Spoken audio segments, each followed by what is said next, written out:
Hello everyone, नमस्ते। My name is Bhavyadeep Patidar. आप सभी का स्वागत करता हूं नेविगेट पर।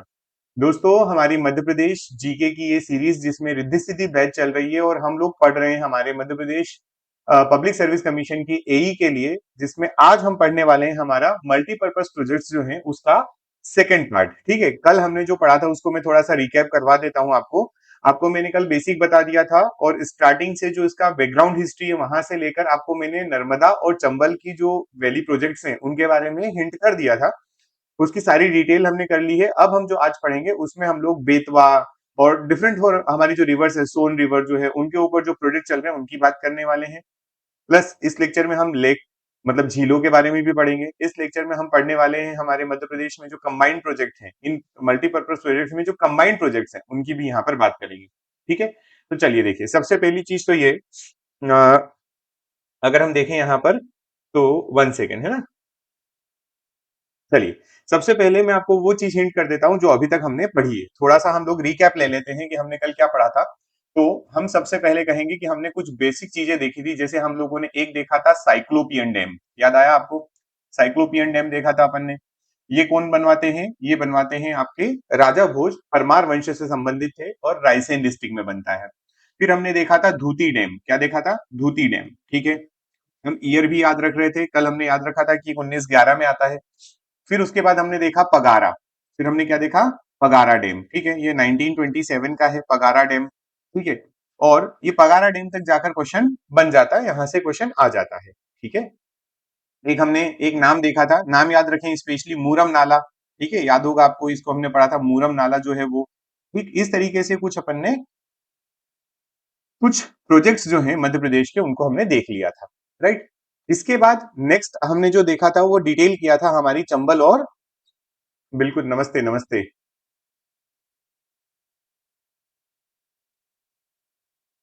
क्लास का शेड्यूल आपको मैं शेयर कर दूंगा। अभी थोड़ी मेरी तबीयत ठीक नहीं चल रही, तो मॉर्निंग में आना बहुत ठंड में वैसा लगता है, और फिर उसके बाद 10 बजे से मेरी क्लासेस चालू हो जाती है। तो 10 से 1:30 तक ऑलरेडी क्लास रह रही है एक जगह। तो वो क्लास लेने के बाद यहाँ आ पाता हूँ, इसलिए मैं ये 2 बजे शेड्यूल कर पा रहा हूँ, 2 सवा 2 पे। मॉर्निंग का होगा तो मैं आपको बता दूंगा। थोड़ा सा ठंड का माहौल ज्यादा है और मुझे काफी दूर से आता हूँ, तो थोड़ा सा इसलिए क्लास दिन में ले रहा हूँ अभी, है ना। चलिए, फिर इनके अलावा, ये तो बेसिक बात थी, इनके अलावा अगर हम बात करें, इनके अलावा हमारे पास है चंबल, है ना। हमने बताया कि मध्य प्रदेश का चंबल वैली प्रोजेक्ट जो है, चंबल वैली प्रोजेक्ट जो है वो मध्य प्रदेश का पहला,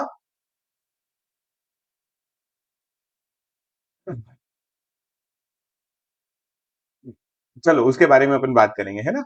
ये जो आप बोल रहे हैं उसके बारे में बात करते हैं हम लोग फिर। अ, चंबल वैली प्रोजेक्ट जो है, चंबल वैली प्रोजेक्ट मध्य प्रदेश का पहला प्रोजेक्ट है जो 1960 में कंप्लीट हो जाता है। 1953-54 में स्टार्ट होता है, अपन ने बात की थी इसकी। 1953-54 में स्टार्ट होता है ये, और 1960 में ये कंप्लीट हो जाता है। और गांधी सागर प्रोजेक्ट, इसके अंदर हमने ये देखा था कि इसमें जो है एक गांधी सागर डैम है ना। एक गांधी सागर डैम हो गया। ठीक है, जो कहाँ पर पड़ता है? तो ये पड़ता है मंदसौर में। गांधी सागर डैम कहाँ पड़ता है? मंदसौर में पड़ता है। और इसका आपको मैंने कहा था, कैपेसिटी भी याद रखें, तो 115 मेगावाट की इसकी कैपेसिटी है। फिर आप नदी को देखेंगे कि नदी राजस्थान में एंटर करती है, और जब राजस्थान में एंटर करती है तो इसके बाद आपके पास आता है राणा सागर डैम। कौन सा? राणा प्रताप सागर। राणा प्रताप सागर। ठीक, ये कहां पड़ेगा? तो ये चित्तौड़गढ़ में पड़ता है, राजस्थान में। और इसकी 172 मेगावाट की कैपेसिटी है। फिर आपका कौन सा आता है? तो एक है हमारे पास है जवाहर सागर। कौन सा है? जवाहर सागर। ठीक है, ये जवाहर सागर जो प्रोजेक्ट है या डैम जो है, ये पड़ता है हमारे कोटा में, राजस्थान के कोटा में। और इसकी जो कैपेसिटी है वो 99 मेगावाट हमने बताई है। ठीक, इसके बाद चंबल रिवर के बाद हमने देखा हमारी नर्मदा को, है ना। चंबल के बाद हमने किसको देखा? चंबल के बाद हमारी नर्मदा रिवर। ठीक, नर्मदा रिवर की बात करें। 1 सेकेंड। नर्मदा का ओरिजिन देखा, ये पश्चिम दिशा में बहती है, वेस्ट डायरेक्शन में, वो भी देखा। नर्मदा वैली प्रोजेक्ट्स में हमने ये कहा कि 29 जो है वो बड़े, 135 जो है वो मीडियम साइज्ड, और 3000 के आसपास जो है वो स्मॉल प्रोजेक्ट यहाँ पर है। ठीक है, चलो। ठीक, क्लियर। तो नर्मदा सागर में अपन ने देखा कि मध्य प्रदेश में अगर सबसे बड़े डैम की बात करते हो तो ओमकारेश्वर वाला डैम आप याद रखेंगे, इसको आप बोलेंगे पुनासा प्रोजेक्ट हो जाएगा। और अगर पूरा सबसे बड़े प्रोजेक्ट की बात करें तो सरदार सरोवर है, जिसके बारे में हमने कल बात की भी थी। सरदार सरोवर डैम जो है, सरदार सरोवर डैम गुजरात में पड़ रहा है, और ये गुजरात जो है यहाँ पर इसकी जो टोटल कैपेसिटी है 1462 मेगावाट है। ठीक है, वहीं पर हम बात करें हमारे पुनासा डैम की, तो इसकी कैपेसिटी जो है वो 1000 मेगावाट है। कहाँ पर पड़ता है, तो ये खंडवा डिस्ट्रिक्ट में पड़ता है। ठीक है, खंडवा डिस्ट्रिक्ट ऑफ मध्य प्रदेश, और मध्य प्रदेश में ये, मध्य प्रदेश का ये सबसे बड़ा नर्मदा के ऊपर प्रोजेक्ट है। ये कुछ बातें हैं जो बेसिक हमने कल की थी, और नर्मदा और चंबल को कवर कर लिया था। आज जो है हम पढ़ते हैं अपना, आज का जो टॉपिक है अपना वो ये यहाँ पर आपके सामने मेंशन्ड है। जैसे आज हम पढ़ने वाले मल्टीपर्पज प्रोजेक्ट का ये सेकंड वाला पार्ट। ठीक, फिर हम पढ़ेंगे कैनाल्स ऑफ मध्य प्रदेश, मध्य प्रदेश की इंपॉर्टेंट कैनाल कौन कौन सी है, नहरें। फिर कंबाइंड प्रोजेक्ट पढ़ेंगे, जो जो एक से ज्यादा राज्य के साथ में हमारे टाइप्स होते हैं, जो हम मल्टीपर्पज प्रोजेक्ट बनाते हैं तो उसमें पानी रोका जाता है। तो पानी रोकते हैं तो उसमें एक से ज्यादा प्रदेश जो है उसका उसका लाभ लेते हैं। प्रॉफिट जो होता है उसमें एक से ज्यादा स्टेट को होता है, तो उनका कंट्रीब्यूशन भी होता है। इरिगेशन के लिए नहर अगर राजस्थान में भी जा रही है और मध्य प्रदेश में जा रही है सेम डैम से, तो डैम बनाने के लिए उसमें कंट्रीब्यूशन केवल मध्य प्रदेश नहीं, राजस्थान भी साथ में कंट्रीब्यूट करता है। ठीक है, तो इस तरीके से होता है। फिर हम पढ़ेंगे रिवर लिंक प्रोजेक्ट, दो तीन प्रोजेक्ट अभी पढ़ लेंगे स्टैटिक वाले। और क्योंकि हमारे मध्य प्रदेश में 2028 में सिंहस्थ आने वाला है, कुंभ आने वाला है, और मध्य प्रदेश अभी से उसकी तैयारी में लगा हुआ है। आप देखेंगे हर सप्ताह आपको कोई एक बड़ा प्रोजेक्ट या कोई एक बड़ी योजना सामने दिख जाती है। किसी योजना जो पहले से चल रही थी उसमें नया इंप्रूवमेंट दिख जाता है, उसमें नई गति दिखाई देती है। ये मध्य प्रदेश में अभी चल रहा है। तो हम करंट अफेयर जब पढ़ेंगे तो उसके साथ में इसको भी थोड़ा कवर करेंगे, जहां पर रिवर लिंक प्रोजेक्ट को और ज्यादा बढ़ावा दिया गया। अभी जो स्टैटिक है वो आज हम पढ़ के देखेंगे। फिर हम लेक के बारे में पढ़ेंगे, मध्य प्रदेश में कौन कौन सी नहरें इंपॉर्टेंट। तो फिर हम पढ़ेंगे कुछ फैक्ट्स जो इंपॉर्टेंट है। चलिए, तो टाइम वेस्ट नहीं करते हैं, स्टार्ट करते हैं। आज का पहला हमारा बेतवा रिवर प्रोजेक्ट। कौन सा प्रोजेक्ट है, बेतवा रिवर प्रोजेक्ट है। अब बेतवा रिवर प्रोजेक्ट जो है, इसमें ध्यान से देखना, सुनो। बेतवा रिवर, पहली चीज, बेतवा रिवर कहां से निकली, तो हम कहेंगे कुमरा गांव रायसेन से निकलती है। कहां से निकलती है ये, कुमरा गांव रायसेन से। ठीक, ये कुमरा गांव रायसेन से निकलती है बेतवा रिवर, और किस डायरेक्शन में फ्लो होती है, तो डायरेक्शन की अगर अपन बात करें तो डायरेक्शन है इसकी नॉर्थ साइड। किधर जा रही है, देखिए डायरेक्शन किधर दिखाई दे रही है आपको, ये नॉर्थ डायरेक्शन में फ्लो होती है रिवर। ठीक है, नॉर्थ डायरेक्शन में फ्लो होती है। और बेतवा रिवर आगे जाकर कहाँ मिल जाती है, तो आप ये देख पाएंगे कि यमुना में इसका मर्जर हो जाता है। ये अपना वाटर जो है वो यमुना में ड्रॉप कर देती है। अच्छा, यमुना में ड्रॉप करने के लिए इस रिवर को मध्य प्रदेश से चलकर उत्तर प्रदेश में जाना पड़ेगा। मध्य प्रदेश से चलकर ये कहाँ जाएगी, तो ये यूपी में एंटर करती है। ठीक है, और एमपी में ये चल रही है, ये आपको बात पता है। ठीक, चलिए अब देखो, सबसे पहले मध्य प्रदेश में देखें बेतवा रिवर की। मैं एक आपको चीज बता देता हूँ, कई बार ना बेतवा रिवर के बारे में बुक्स जो है इसका थोड़ा सा डिफरेंट बुक में अगर आप देखेंगे तो कहीं कहीं आपको आंसर में थोड़ा सा मिसमैच दिखाई देगा। उसको यहाँ से आप क्लियर कर लें, ये बिल्कुल एक्यूरेट चीज है। क्या चीज है, देखो सबसे पहले बेतवा रिवर जब चलती है तो यहाँ पर आपको एक डैम दिख रहा है। ये जो डैम है इसका नाम देखिए, इसका नाम है सम्राट अशोक प्रोजेक्ट। सम्राट अशोक प्रोजेक्ट या सम्राट अशोक डैम भी कह सकते हैं। इसी डैम का दूसरा नाम है हलाली प्रोजेक्ट। इसी प्रोजेक्ट को कहा जाता है हलाली प्रोजेक्ट। क्यों, क्योंकि कई बार पेपर में यह भी आया हुआ है कि हलाली प्रोजेक्ट जो है वो, हलाली प्रोजेक्ट जो है वो कौन सी रिवर पर है, तो ये जो बेतवा रिवर है उसकी एक सहायक नदी है हलाली, है ना। बेतवा की एक सहायक नदी हलाली, उस पर ये प्रोजेक्ट सिचुएटेड है। तो जैसा मैंने कल आपको याद हो थोड़ा सा, तो बरगी डैम के बारे में बताया था। अब बरगी डैम जो है वो नर्मदा की सहायक नदी है, और बरगी पर वो परियोजना बनी है रानी अवंती बाई लोधी सागर डैम, जो कल अपन ने बात की थी। तो वो रानी अवंती लोधी बाई लोधी सागर डैम जो है वो भी नाम है, बरगी नाम भी है, बरगी रिवर पे भी है, लेकिन बोला जाता है नर्मदा, क्योंकि वो नर्मदा के बहुत पास है और वो नर्मदा की ट्रिब्यूटरी है। वैसे ही यहाँ पर भी सेम है, बेतवा रिवर पर डैम बना हुआ ये बोलेंगे, लेकिन इसके नाम में हलाली भी आ रहा है, और हलाली जो है वो अपने आप में एक रिवर भी है। ठीक, तो सम्राट अशोक सागर डैम, अशोक प्रोजेक्ट बोल सकते हैं, सम्राट अशोक सागर डैम भी बोल सकते हैं, हलाली प्रोजेक्ट भी इसको बोल सकते हैं, और थाल परियोजना भी इसको कह सकते हैं। ठीक, जैसे एक स्टूडेंट कह रहे हैं राजघाट परियोजना, राजघाट परियोजना इसको नहीं कहते हैं, राजघाट परियोजना उत्तर प्रदेश में है, वहां आएगी, है ना। बस मैं यही कंफ्यूजन की बात कर रहा हूं। ये जो आपके सामने है ये मध्य प्रदेश का है। ये कहाँ का है, मध्य प्रदेश का। इसके तीन नाम है लेकिन ये तीनों एक ही चीज है, और ये मध्य प्रदेश की है, विदिशा डिस्ट्रिक्ट में पड़ता है। कहाँ पड़ता है, विदिशा डिस्ट्रिक्ट। ठीक, ये हो गया आपका ये प्रोजेक्ट, उसके बाद आप एंटर करेंगे यूपी में। कहाँ गए आप? यूपी में गए। और यूपी में जब आप जाएंगे तो यूपी में एंटर करने के बाद आपको एक प्रोजेक्ट दिखाई देगा जिसका नाम है राजघाट परियोजना। क्या नाम है? राजघाट परियोजना। ये जो राजघाट परियोजना या राजघाट प्रोजेक्ट जो है या स्कीम जो आप बोल रहे हैं, ये राजघाट का दूसरा नाम है रानी लक्ष्मीबाई प्रोजेक्ट। क्या नाम है इसका? रानी लक्ष्मीबाई प्रोजेक्ट। ठीक है। और ये जो प्रोजेक्ट है ये कहां पर है? अगर इसकी लोकेशन की बात करें तो ये हमें मिलता है चंदेरी और ललितपुर के पास में। कहा मिलती है? चंदेरी और ललितपुर की बाउंड्री पे। ठीक है। ये मैं डेटा कहां से लाया हूं उसके बारे में बता देता हूं। एक स्टूडेंट है मेरा, वो ललितपुर के पास में रहता है, बिल्कुल ललितपुर के पास में। तो ऐसे ही कोई डिस्कशन चल रहा था, उसने पूछा कि सर ये बुक में गलत क्यों लिखा हुआ है वगैरह वगैरह। तो उसने और ज्यादा क्लियर कर दी थी चीजें कि सर ये राजघाट परियोजना या जिसको आप रानी लक्ष्मीबाई प्रोजेक्ट बोलते हैं, ये प्रोजेक्ट ललितपुर और आपकी चंदेरी की बाउंड्री पर है, ऑलमोस्ट बाउंड्री पर है, जो कि ललितपुर में पड़ रहा है, इसीलिए अपन ने इसको यूपी में भी बताया हुआ है। ठीक है। और एक जो कई बार माता टीला प्रोजेक्ट का नाम आ जाता है कि माता टीला को मर्ज कर देते रानी लक्ष्मीबाई के साथ, तो ऐसा नहीं है। माता टीला अपने आप में फिर एक अलग प्रोजेक्ट है जो कि थोड़ा सा आगे पड़ता है अपनी राजघाट परियोजना या रानी लक्ष्मीबाई प्रोजेक्ट से। तो तीन प्रोजेक्ट आपको बेतवा रिवर पर याद रखना है कि बेतवा रिवर जो है, बेतवा नदी परियोजना है ना। इस बेतवा नदी परियोजना की अगर अपन बात करें तो पहला आप याद रखेंगे कौन सा? जो मध्य प्रदेश में है, मध्य प्रदेश में सम्राट अशोक के नाम से याद रखें। उसी को आप बोल दें हलाली परियोजना और उसी को आप बोल देंगे क्या? थाल परियोजना। इसके तीन नाम यहाँ पर आपके सामने हैं। फिर उसके बाद आप आगे जाएं, यूपी में एंटर करें और यूपी में ललितपुर और चंदेरी की बाउंड्री पर आपको एक प्रोजेक्ट दिखाई देगा जिसका नाम है राजघाट परियोजना या रानी लक्ष्मीबाई प्रोजेक्ट। राइट। और इससे जब थोड़ा सा आगे, थोड़ा बहुत ज्यादा नहीं, ललितपुर डिस्ट्रिक्ट में ही आपको एक और परियोजना मिलेगी जिसका नाम है माता टीला परियोजना। ये माता टीला परियोजना जो है ये ललितपुर डिस्ट्रिक्ट में है और ये देवगढ़ के पास में पड़ती है। ठीक है।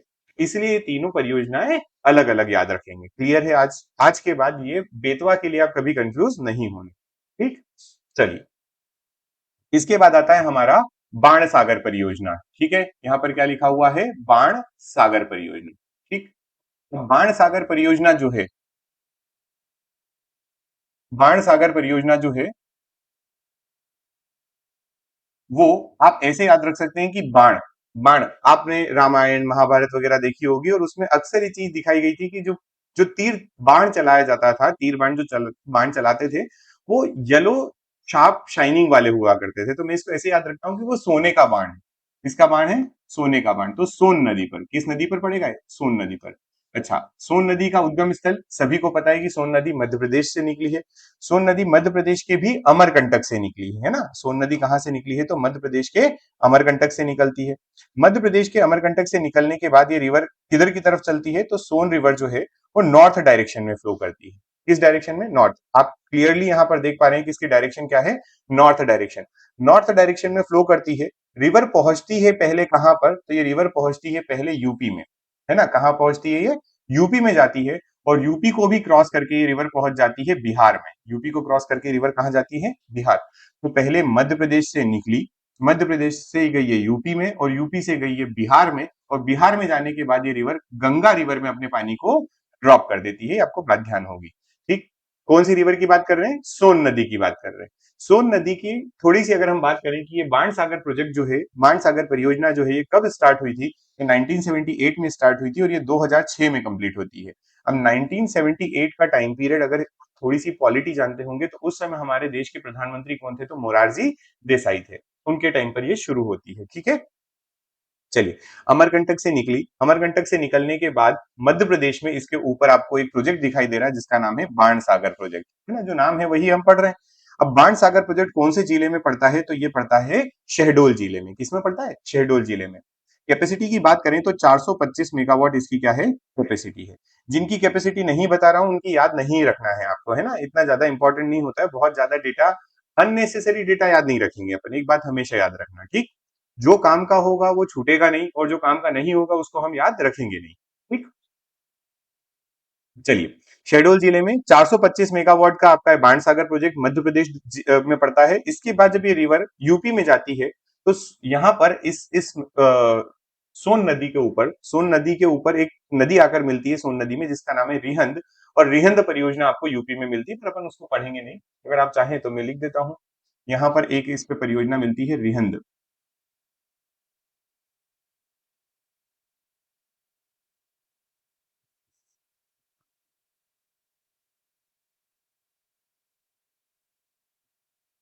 ठीक है, ये इसकी सहायक नदी का है रिहंद परियोजना। और फिर उसके बाद ये यूपी में चली, यूपी से बिहार चली जाती है और गंगा में मर्ज हो जाती है। तो यहाँ पर एक डेटा है जो कहीं भूले भटके ऐसा लिखा है, तो अपन उसको कर लेते हैं कवर, कि मध्य प्रदेश, यूपी और बिहार, है ना, मध्य प्रदेश, यूपी और बिहार, ये सोन रिवर का जो फ्लो है या जो इसका अपवाह क्षेत्र है वो तीनों जगह है। मध्य प्रदेश में भी है, यूपी में भी है और बिहार में भी है। अच्छा, क्या रिहंद परियोजना सोनभद्र जिले में है, ऐसा बोलना चाह रहे हो क्या? ये बता दो मुझे एक बात।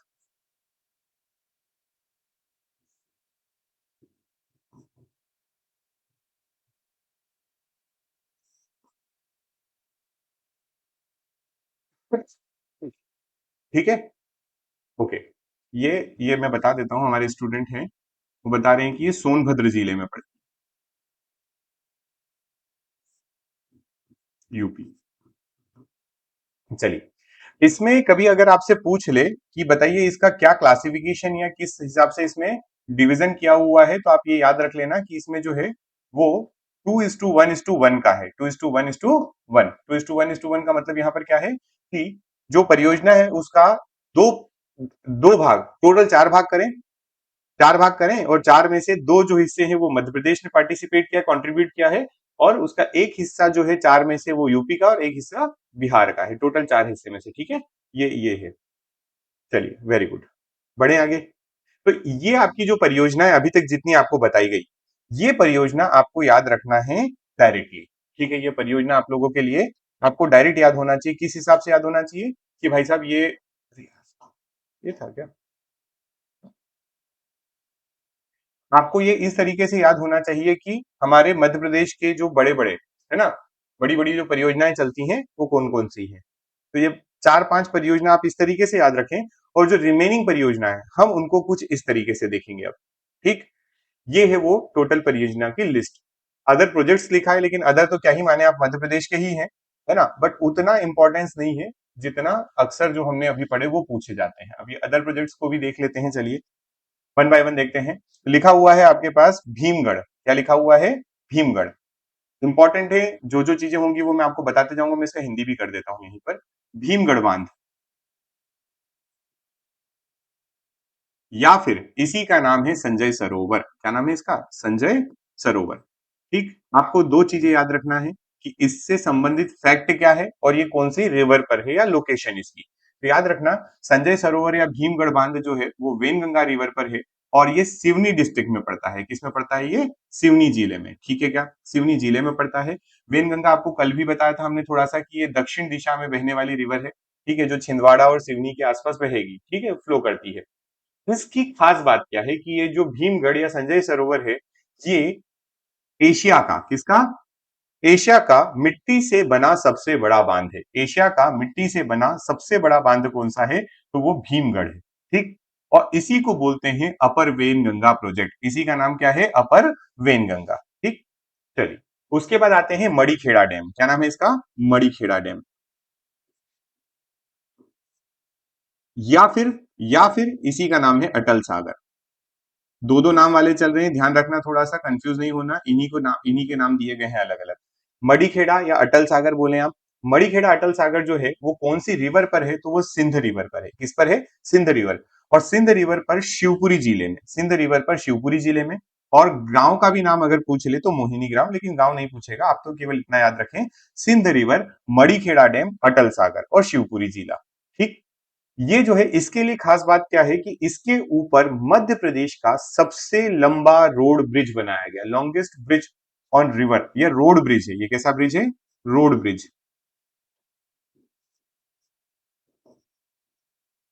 अलग अलग टाइप के ब्रिज होते हैं ना आपके पास, रेलवे ब्रिज होते हैं, ये होते हैं, होते हैं, रोड ब्रिज बनाया गया है। मध्य प्रदेश का सबसे लंबा, लॉन्गेस्ट ब्रिज लिखा है ना, और किस रिवर पर है? तो सिंध रिवर पर, आप याद रखें। और कितने का है? तो कई बार आप इसको दोनों तरीके से देख सकते हैं, आप बोल सकते हैं 2500 मीटर का, या इसको शॉर्ट में बोल सकते हैं 2.5 किलोमीटर। ठीक है, क्या होता है एक बार मैं आपको बता देता हूँ, एक कंफ्यूजन है। जैसे मैं आपको एक फैक्ट देता हूं कि which is the longest longest bridge of Madhya Pradesh. ठीक, और वहीं पर एक क्वेश्चन और मैं आपको देता हूं।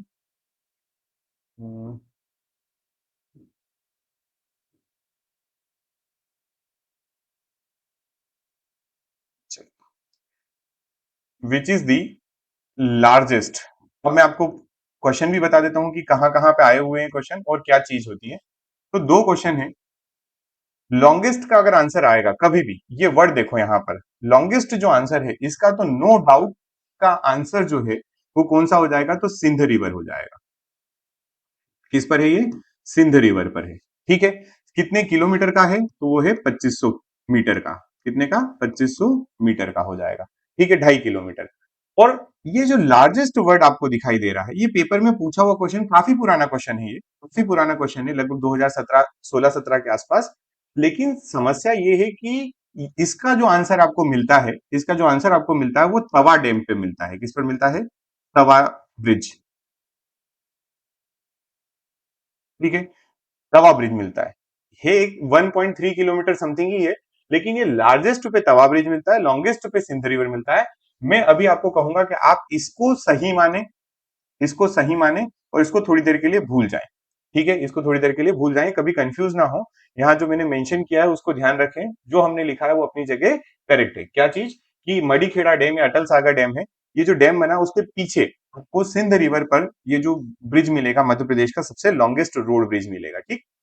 चलिए, इसके बाद आता है हमारे पास तवा प्रोजेक्ट, तवा परियोजना। इसको आप क्या कहेंगे? इसको आप कहेंगे तवा परियोजना। कहाँ मिलेगी ये तवा परियोजना? तो ये आपको मिलने वाली है तवा रिवर पर। और कल अपनी बात हुई थी थोड़ी सी इसकी, कि तवा रिवर जो है ये होशंगाबाद में, होशंगाबाद के पास में, मतलब होशंगाबाद मतलब नर्मदापुरम हो गया। ठीक है। और यहाँ पर जो है वो मध्य प्रदेश का सबसे लंबा डैम है। ये क्या है? ये सबसे लंबा डैम, लॉन्गेस्ट डैम। यहाँ क्वेश्चन याद रखें अच्छे से, ये लॉन्गेस्ट डैम की बात हो रही है। किसकी बात हो रही है? लॉन्गेस्ट डैम की। थोड़ी देर पहले जो हमने पढ़ा वो क्या था? लॉन्गेस्ट ब्रिज था। ये क्या था? Longest bridge. लॉन्गेस्ट डैम कहां पर है? तो तवा रिवर का है। 13.22 मीटर, सॉरी 1.32 किलोमीटर का, मतलब 1322 मीटर का ये है। ठीक, ये एम छोटा आएगा एक्चुअल में, एम छोटा आएगा ना, मीटर है ना वो। चलिए, और आगे बढ़ते हैं। अब माही प्रोजेक्ट की बात कर लेते हैं। माही परियोजना, कौन सी परियोजना?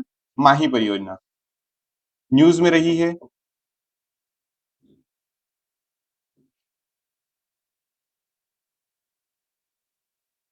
माही परियोजना कौन सी रिवर पर है? माही नदी पर है। ठीक है, किस जिले में पड़ती है? धार डिस्ट्रिक्ट में पड़ती है।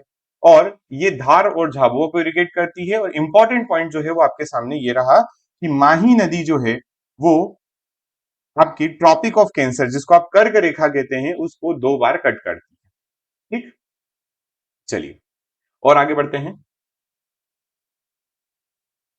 बारना प्रोजेक्ट, कौन सा प्रोजेक्ट हो जाएगा? बारना परियोजना।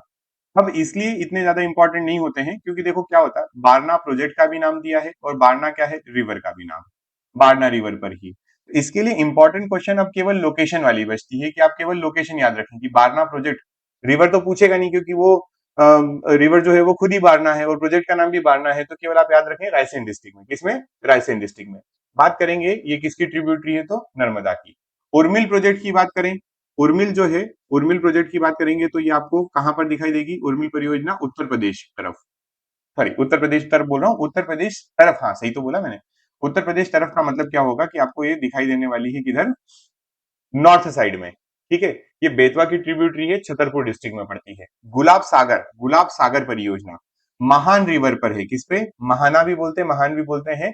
ये हमारी टोन्स की सहायक नदी है, सीधी डिस्ट्रिक्ट में पड़ती है। कहां पड़ती है? सीधी। फावर परियोजना की बात करें, फावर रिवर पर है, ये मंडला डिस्ट्रिक्ट में है। इसका डिस्ट्रिक्ट पीछे लिखा हुआ है ना, मंडला यहां भी लिख देता हूं।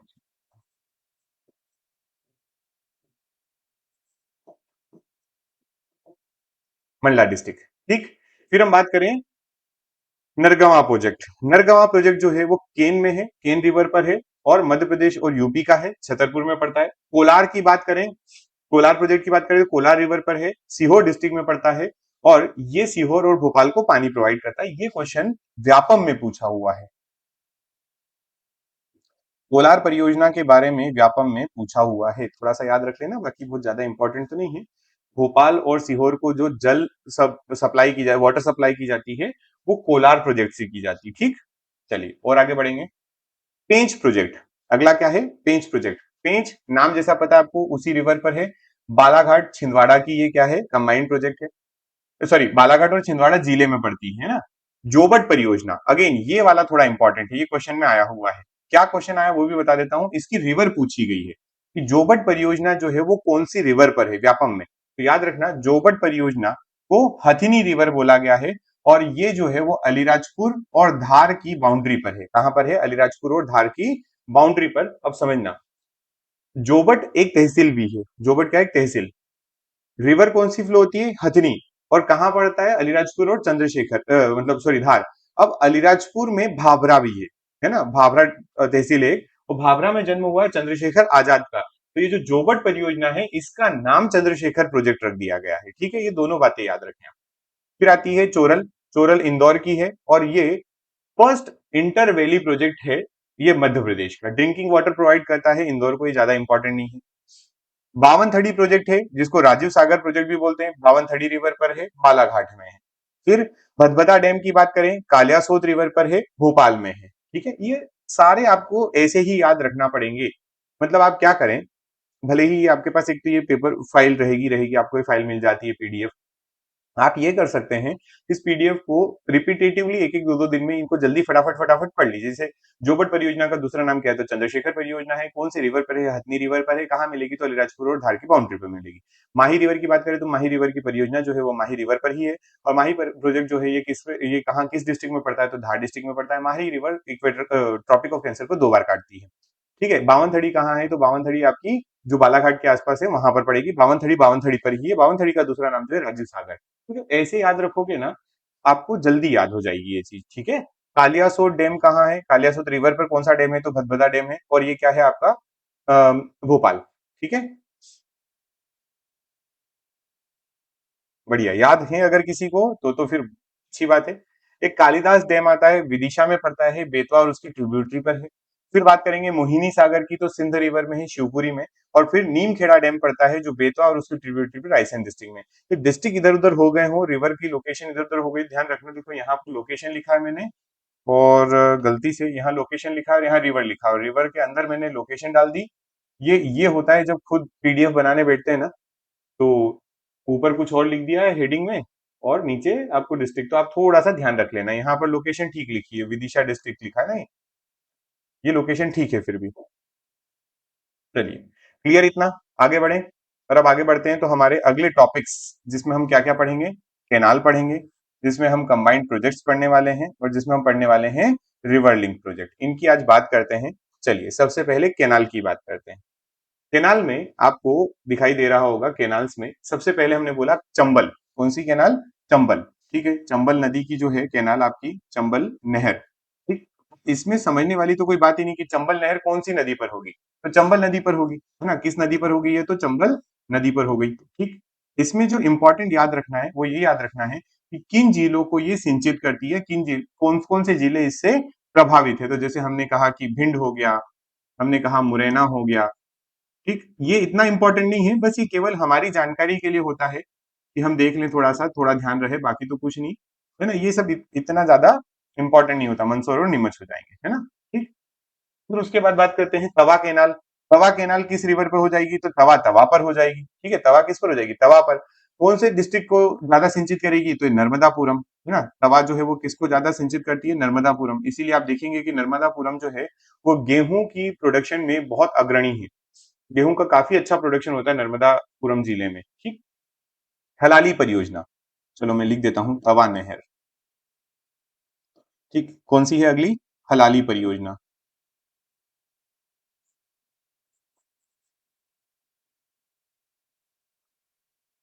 हलाली परियोजना जो है वो कौन सी रिवर पर है? तो हलाली रिवर पर है ये।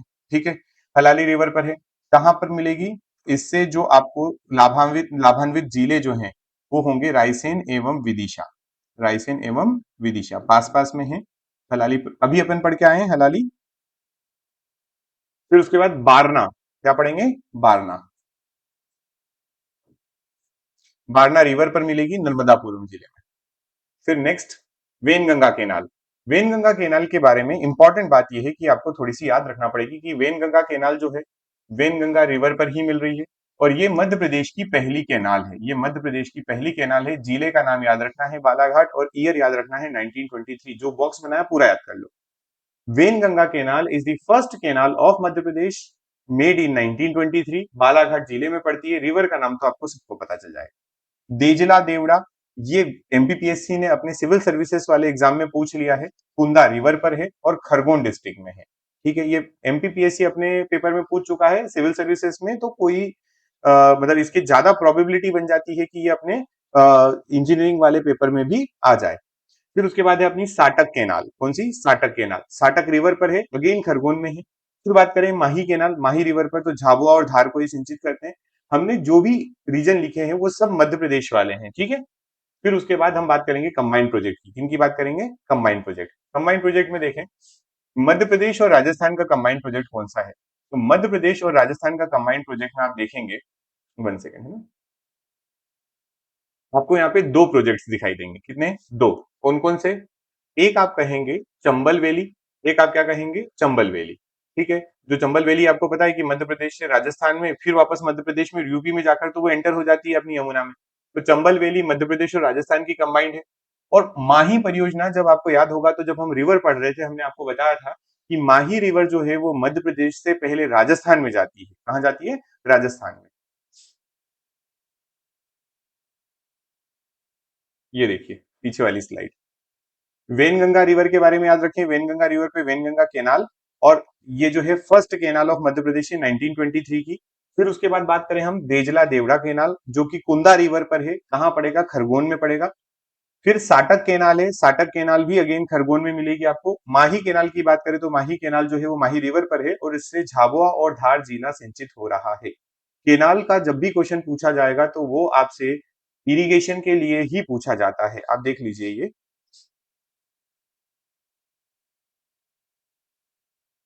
ठीक है।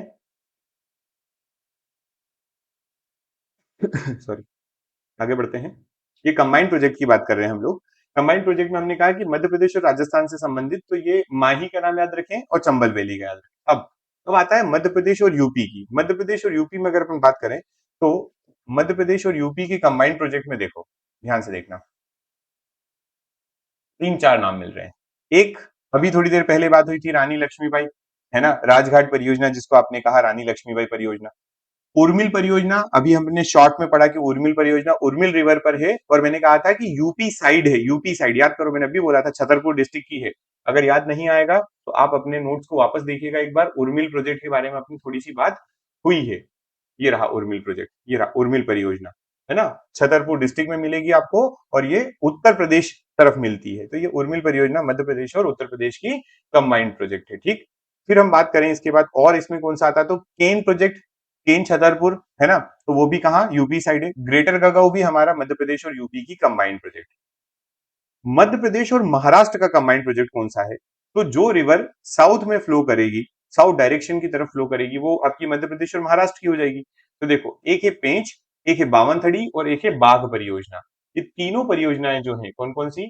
पेंच परियोजना, बावनथड़ी परियोजना और आपका बाघ परियोजना। ठीक, ये तीनों परियोजना मध्य प्रदेश और महाराष्ट्र की कंबाइंड प्रोजेक्ट है।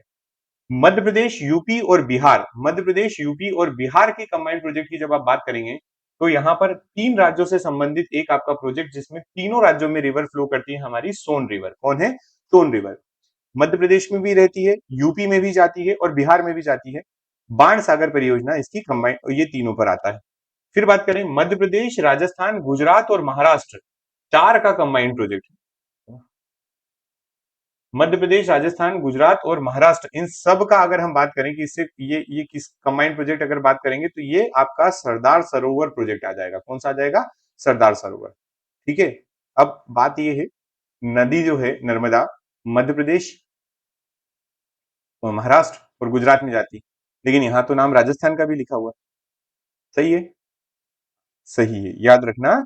ये आपका सरदार सरोवर प्रोजेक्ट, सरदार सरोवर डैम बहुत बड़ा है, तो उससे जो है वो इरिगेशन के लिए जो उसमें कंट्रीब्यूशन किया है उस डैम को बनने में, वो राजस्थान ने भी किया है, ठीक। चलिए। रिवर लिंक प्रोजेक्ट, तो क्या आ रहे हैं river link project. River link project में इसका पहले तो आप एक फैक्ट ये याद रख लें कि ये जो कॉन्सेप्ट है ये थॉमस कॉटन ने दिया था। ठीक है, किसने दिया था? Thomas cotton. इसका नाम है आर्थर, आर्थर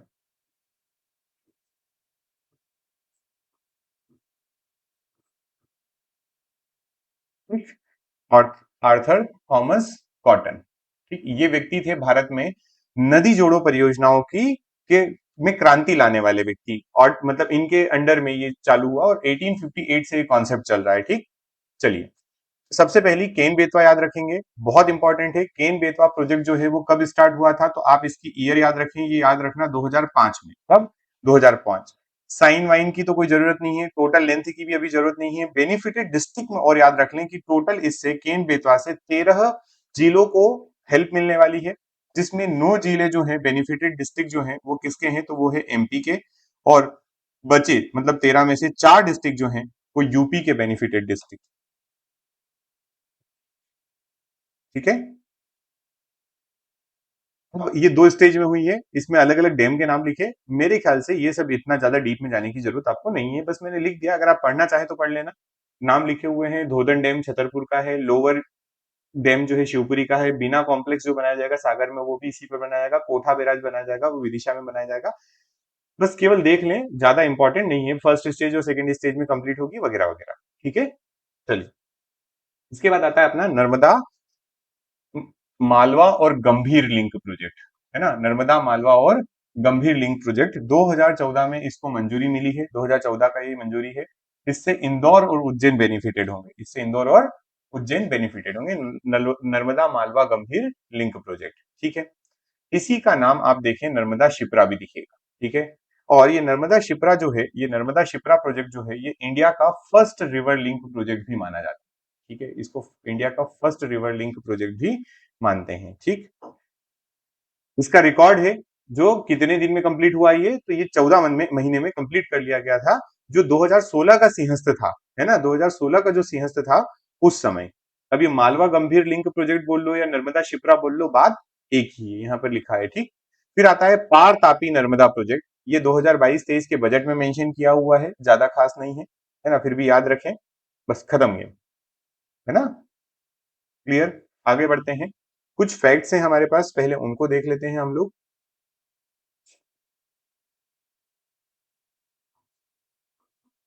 पहला, मध्य प्रदेश और यूपी की बाउंड्री कौन बनाती है, तो बेतवा रिवर बनाती है। मध्य प्रदेश और राजस्थान की बाउंड्री कौन बनाती है, चंबल बनाती है।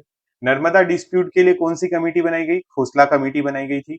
और सरदार सरोवर का जो डिस्प्यूट हुआ था उसके लिए मोर्स कमीशन बनाया गया था। ठीक है, बात करें सबसे ज्यादा डेवास्टेटिंग फ्लड मध्य प्रदेश में कौन सी रिवर लेकर आती है, खतरनाक फ्लड जो होती है वो सोन रिवर में आती है। 4-5 फैक्ट है छोटे छोटे से, आपको मोस्ट प्रोबेबली याद भी होंगे, देख लीजिए इनको। मध्य प्रदेश यूपी की बाउंड्री कौन बनाती है, तो मध्य प्रदेश और यूपी की बाउंड्री बनाती है बेतवा रिवर। मध्य प्रदेश राजस्थान की चंबल।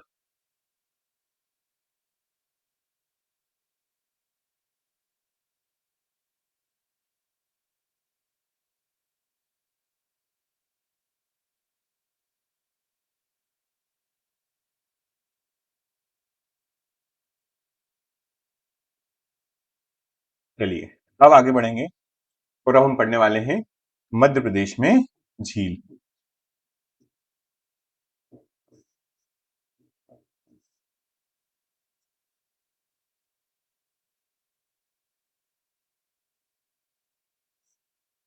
ठीक है,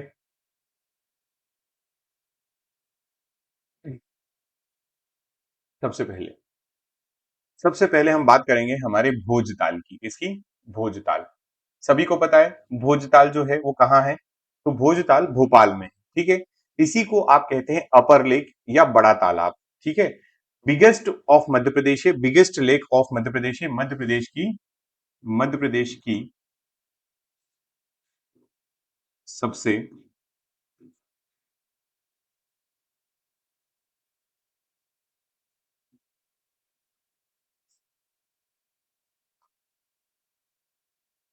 1 सेकेंड, है ना?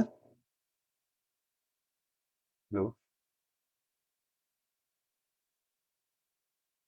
जी मैम, कौन बोल रहे हैं?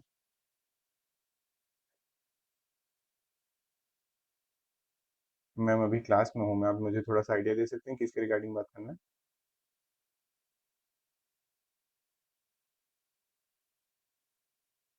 नहीं नहीं मैम, रहने दीजिए।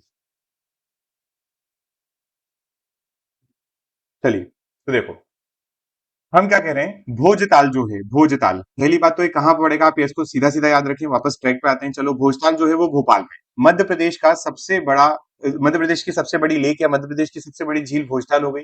अपर लेक के नाम से जानी जाती है, बड़ा तालाब के नाम से जानी जाती है, भोजताल के नाम से जानी जाती है, बिग पॉन्ड के नाम से जानते हैं। किसने बनवाई थी? हमारे महान राजा परमार वंश के राजा भोज, उन्होंने ये बनवाई थी। ठीक है, बात करेंगे, ये इसका स्टेच्यू भी बना हुआ, आपको सबको पता होगा अगर आप भोपाल गए हो, या भोपाल को जब भोपाल की जब गैलरीज देखते हैं आप, तो भोपाल की गैलरी में बड़ी लेक या बड़ा तालाब जो है उसको जरूर दिखाया जाता है, और वहां पर हमारे राजा भोज की घोड़े पर बैठी हुई प्रतिमा, स्टेच्यू आपको दिखाई देता है। सबसे बड़ी बात यहाँ पर आपको जो याद रखना, वो ये याद रखना है कि इसको रामसर साइट में सम्मिलित किया गया है। इसको किसमें सम्मिलित किया है? रामसर साइट में। और वो कब किया है, तो उसके लिए आप याद रखें 2002 में। कब किया है? 2002 में। ठीक,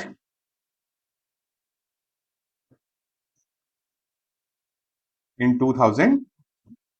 ठीक, चलिए, इसके बाद हम बात करेंगे नेक्स्ट हमारे मुंज सागर की। किसकी बात करेंगे? मुंज सागर, ये भी इंपॉर्टेंट है। मुंज जो है ये व्यक्ति का नाम था, मुंज जो है ये व्यक्ति का नाम था। इन्होंने जो झील बनवाई है धार जिले में बनवाई है। मुंज सागर लेक जो बनवाई थी वो हमारे राजा परमार वंश के एक मुंज वाकपति मुंज हुए, जो हिस्ट्री में आएंगे। वाकपति मुंज, इनका नाम क्या था? हम कहेंगे वाकपति मुंज।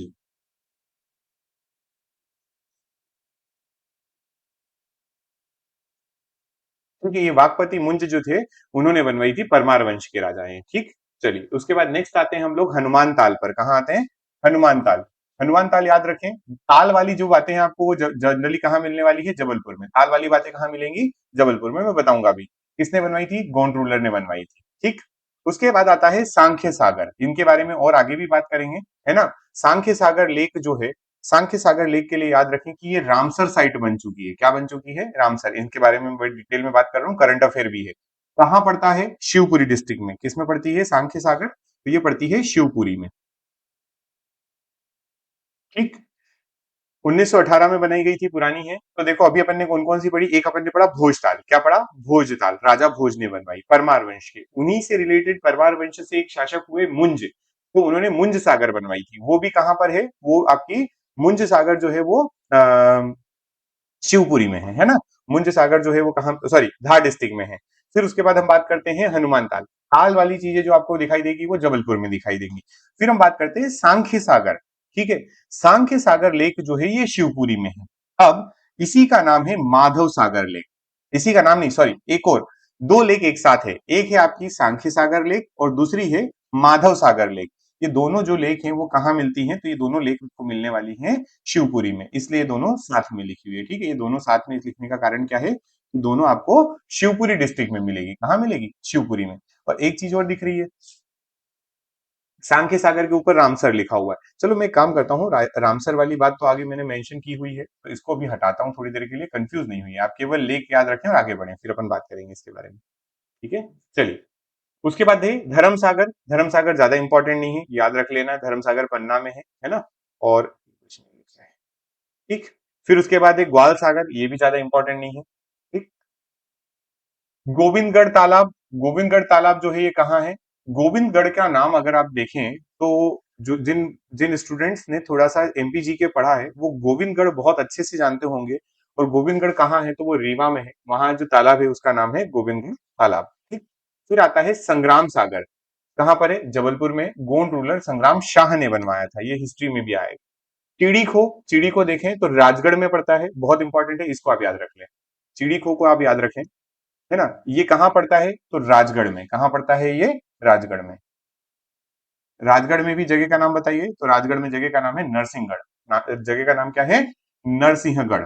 और ये नरसिंहगढ़ जो है, ये नरसिंहगढ़ जो है ये मालवा ए कश्मीर कहलाता है। नरसिंहगढ़ को क्या कहते हैं? मालवा ए कश्मीर। ठीक है, फिर उसके बाद आता है लोकपाल सागर पन्ना में। लखन बंजारा, लाखा बंजारा लेक जो है, जिसको सागर लेक भी बोलते हैं, बंजारा लेक या सागर लेक, सागर में पड़ेगा। जाधव सागर कहाँ है? शिवपुरी में। माधव सागर, सांख्य सागर, जाधव सागर, ये तीनों आपको शिवपुरी में मिल रहे हैं। देखो, ये सांख्य सागर, माधव सागर शिवपुरी और जाधव सागर भी शिवपुरी में। अब आता है इंपॉर्टेंट रानी तालाब। रानी तालाब देवी काली टेम्पल है, रीवा में है। गोविंदगढ़ तालाब अभी मैंने बताया आपको रीवा में मिलेगा। अब इंपॉर्टेंट बात है कि 52 तालों का शहर किसको कहा जाता है? 52 ताल का शहर किसे कहा जाता है? तो ये कहा जाता है जबलपुर को। मैंने कहा अभी, हाँ, दिग्विजय सिंह जी का घर। तो ये जो ताल वाली बात जो है वो कहाँ मिलेगी आपको? जबलपुर में मिलेगी। और यहाँ पर टोटल हिस्ट्री में अगर देखें हम लोग तो पहले 84 तलैयास थी। तलैया का मतलब समझते हैं, जो तालाब की छोटी वाली वैसी होती है ना, उसको तलैया कहा जाता है। 84 कितनी थी? 84। ठीक, अब कम है। अभी 52 ताल के शहर के नाम से फेमस है जबलपुर। ठीक है, इसमें कुछ नाम देख लें, रानी ताल, देव ताल, सपा ताल, आधार ताल, हनुमान ताल, संग्राम सागर झील, मढ़ो ताल, ये सब नाम जो है जबलपुर में मिलते हैं। ठीक, झीलों की नगरी अगर क्वेश्चन पूछता है, बेसिक बहुत इंपॉर्टेंट है झीलों की नगरी, तो आपके लिए झील की नगरी ये हो गई भोपाल। इसमें अभी हमने एक भोजताल तो देख ही लिया, जिसको अपन अपर लेक कहते हैं। क्या कहते हैं? अपर लेक। अपर लेक है तो लोअर लेक भी है, अपर लेक है तो लोअर लेक भी यहाँ पर है। फिर शाहपुरा लेक, शाहपुरा लेक भोपाल की, है ना। फिर मनीषा लेक भोपाल की, मोतिया तालाब भोपाल की। ठीक है, तो पहाड़ी वाला शहर, 5 पहाड़ी पर बसा शहर भी भोपाल, और आपका झीलों का शहर भी भोपाल। ठीक है, झीलों की नगरी किसको कहते हैं? तो भोपाल को कहते हैं।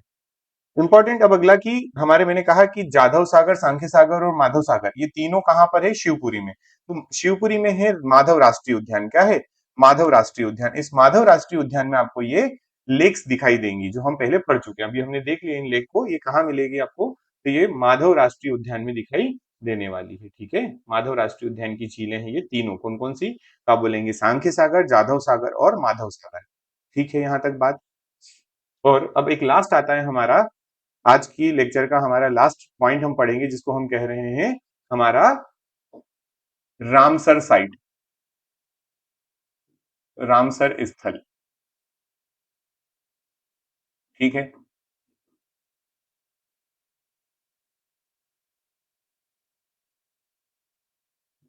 पहले आपको मध्य प्रदेश में 4 दिखाई देती थी, लेकिन अभी टोटल ये हो गई हैं अब 5। ठीक है, इंडिया में टोटल 85 के आसपास हो चुकी है। ध्यान रखना, देखो रामसर साइट में, इसमें क्या करते हैं हम लोग? तो कंजर्वेशन ऑफ वेटलैंड किया जाता है। ठीक, कौन कौन सी है? तो भोजताल है राजताल में, मतलब रामसर में। भोजताल मतलब आपकी अपर लेक, याद रहेगा। ठीक, फिर उसके बाद बात करें सांख्य सागर, शिवपुरी वाली जो अभी अपन देख के आ रहे हैं। सिरपुर इंदौर का है, यशवंत सागर भी इंदौर की है। तो ये 4 तो पहले ही थी। भी हमारे जो हमारे स्वतंत्रता दिवस पर एक नया प्लेस जो कि हमारा तवा का है ना, तवा का जो जलाशय है, उसको मध्य प्रदेश की 5वीं रामसर साइट डिक्लेयर कर दिया गया है। ठीक है, तो याद रखें मध्य प्रदेश में टोटल रामसर साइट कितनी हो गई है? तो मध्य प्रदेश में टोटल 5 रामसर साइट है। भोजताल, सांख्य सागर, शिवपुरी, शिवपुर, सिरपुर लेक, सिरपुर इंदौर वाला है ना, यशवंत सागर लेक इंदौर वाला, और ये आपका हो गया तवा जलाशय, जिसको हम कहेंगे 5वीं रामसर साइट। तो ये total 5 Ramsar site Madhya Pradesh में है। ठीक, लिख देता हूं मैं, बहुत इंपॉर्टेंट है करंट अफेयर के हिसाब से भी। ठीक है, एक कौन सा है अपना? एक है जो आपका भोजताल, पहला वही है, अपर लेक जिसको आप कह रहे हो। ठीक, फिर उसके बाद भोजताल कहाँ है, प्लेस अपन बाद में लिखेंगे। फिर हम बात करेंगे, हमारे पास एक सांख्य सागर लेक है। क्या है? सांख्य सागर। सांख्य सागर झील है, वो भी हमारा क्या है? रामसर साइट है। रामसर साइट कब स्टार्ट हुई थी? तो ये हुआ था 1971 में। कब? 1971। ठीक है, किसके लिए? तो इसको आर्द्र भूमि के संरक्षण के लिए किया गया है। किसके लिए? आर्द्र भूमि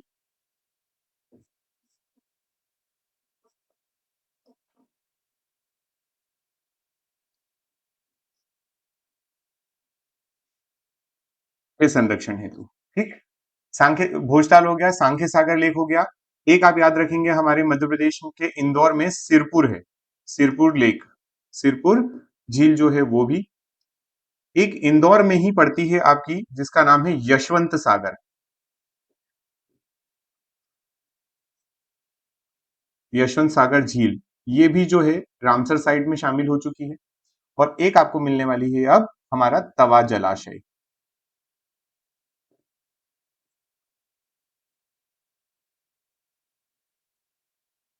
तो ये आपके पास टोटल, अब याद रखना भोजताल कहाँ है, भोपाल में।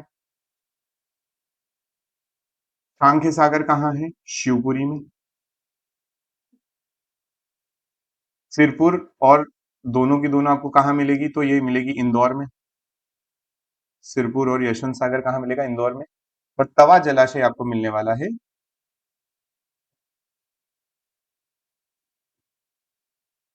नर्मदापुरम। ठीक, ये हो गया आपके टोटल मध्य प्रदेश की रामसर साइट कितने हैं। तो पहला तो क्वेश्चन मेरे हिसाब से जब इजी क्वेश्चन बनता है ना, तो यही बन जाता है कि ये बता दो बस कितने हैं। तो आप इतना तो याद रख ही लें डायरेक्टली कि कितने हैं। तो 5 रामसर साइट है। ठीक है, क्लियर यहां तक। तो आज का हमारा सेशन हम यहीं तक रखेंगे। हमने जो मध्य प्रदेश में जो चीजें हैं वो सारी देख ली। कौन कौन सी चीजें, कि आज हमारे पास बहुत सारे टॉपिक थे। जैसे हमने क्या क्या पढ़ा, मैं बताता हूँ आपको। जैसे आप लोगों ने पढ़ा ये मल्टीपर्पज प्रोजेक्ट का सेकंड पार्ट पढ़ लिया आपने। कैनाल्स पढ़ ली, कंबाइंड प्रोजेक्ट पढ़ लिया, रिवर लिंक प्रोजेक्ट पढ़ लिया, लेक्स पढ़ लिया, और कुछ फैक्ट्स जो साथ में थे वो भी देख लिए। इस फैक्ट्स में आपने वो मध्य प्रदेश और यूपी की बाउंड्री कौन बनाता वो भी देखा। साथ में आपने यहाँ पर रामसर साइट के बारे में भी पढ़ लिया। ठीक है, तो इतना ही रखते हैं आज के लिए, और मिलते हैं हम लोग नेक्स्ट लेक्चर में। ठीक है, ठीक, चलिए, थैंक यू सो मच।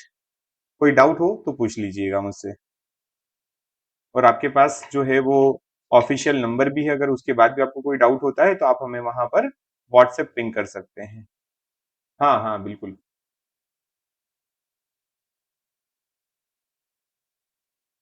देखो, रवि का कहना है कि एमपीपीजीसीएल जो है उसमें क्या करें सर, है ना।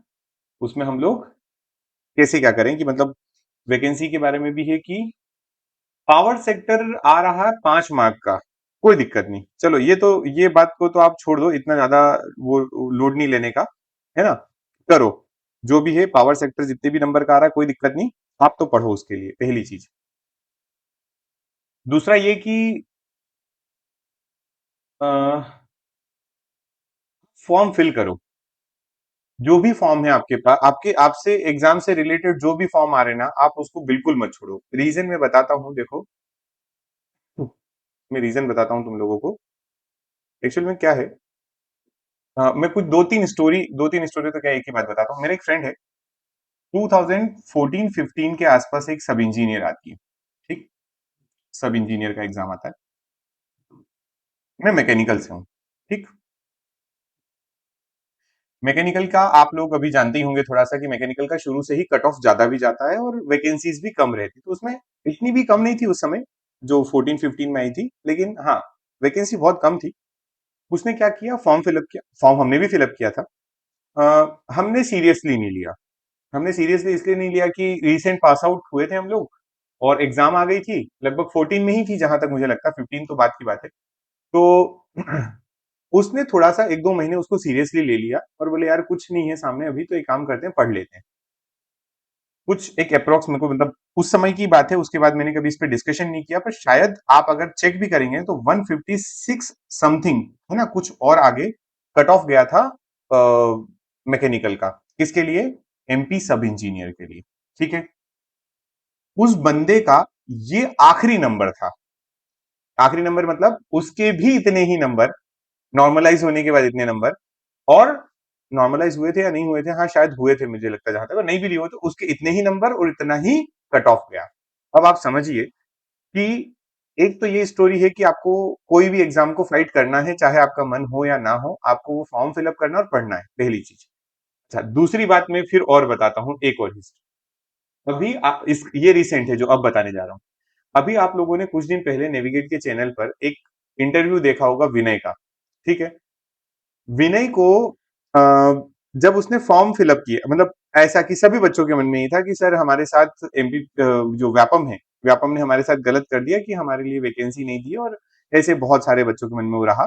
तो फॉर्म नहीं फिलअप कर रहे थे, लेकिन ये था कि नहीं यार तुम फॉर्म भरो, फॉर्म फिल करो और दे कर आओ, पेपर दे कर आओ। अब 2 वैकेंसीज थी केवल। कितनी वैकेंसी, 2 वैकेंसी। इसलिए 2 वैकेंसी थी तो बहुत ज्यादा, लेकिन वो जिस कैटेगरी में अप्लाई कर सकता था उसमें केवल 2 वैकेंसी थी, और वो सिलेक्ट हो गया। ठीक है, ये बात भी है एक स्टोरी। तो आपको फॉर्म भरना चाहिए। मतलब फॉर्म फिल करना चाहिए और पेपर देना चाहिए। अब तीसरी बात और सुन लो, मेरा 2017 18 नहीं सॉरी 19 का स्टूडेंट, कोविड के जस्ट पहले का, ठीक है, कांटेक्ट में रहा कोविड में। और अभी जब आपका ये 2000 समथिंग वैकेंसी आई थी, 2500 वैकेंसी जो आई थी व्यापम में, अब उसका सेंटर जो है, एग्जाम सेंटर, वो मिला सिंगरौली। तो वो बोलता है कि सर जाने की इच्छा नहीं है, और हम सब लोगों ने उसको इंसिस्ट किया, उसके फ्रेंड ने, हम लोगों ने, कि यार पेपर तो देने जाना चाहिए। बोले सर मेरी कोई खास ऐसी तैयारी नहीं है बहुत अच्छी कि मैं, मतलब मैं श्योर हूं और मैं जाऊं, और दो तीन बातें उसने अपना एक्सक्यूज रखा।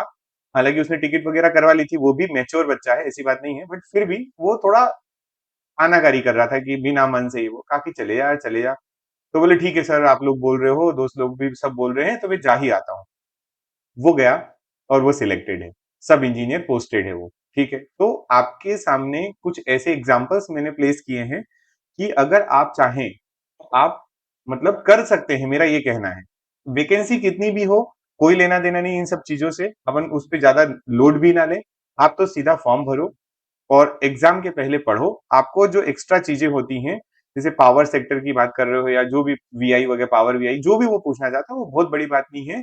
वैकेंसी अगर दो भी होगी, एक भी होगी, तो भी एक का तो सिलेक्शन होगा, और वो एक कौन होगा ये कुछ नहीं कह सकते। मैं आपको एक और एग्जांपल दे देता हूं जल्दी से, 2008 का। कब का? 2008, ठीक।